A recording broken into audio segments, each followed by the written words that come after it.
Praise the lord. నేటి దిన వాగ్దానము.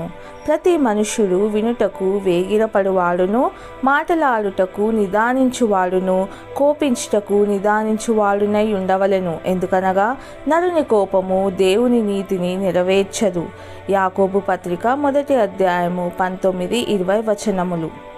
మన క్రియలకు విశ్వాసానికి మధ్య ఉన్న తేడాపైనే యాకోబు గ్రంథం దృష్టి పెడుతుంది.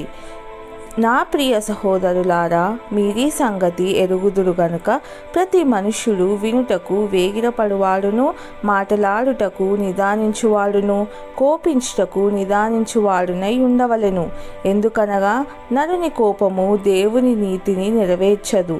తరువాత అతడు ఇలా అంటాడు, మీరు వినువారు మాత్రమై ఉండి మిమ్మును మీరు మోసపుచ్చుకొనకుండి, వాక్య ప్రకారము ప్రవర్తించువారునై ఉండుడి.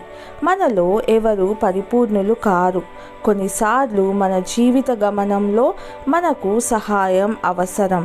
అది పశ్చాత్తాపంతో మొదలై దేవుని సహాయం కోరేదిగా ఉండాలి. మన వ్యక్తిత్వపు లోటుపాట్లను సరిదిద్దడానికి ఆయన యందు విశ్వాసం ఉంచాలి. ప్రార్థన. తండ్రి, కొన్నిసార్లు నా అదుపు తప్పిన కోపంలో బాధ కలిగించేటట్లు మాట్లాడుతాను. దయచేసి నేను ఈ విషయంలో మార్పు చెందడానికి నాకు సహాయం చేయండి. యేసయ్య నామంలో ప్రార్థిస్తున్నాను తండ్రి.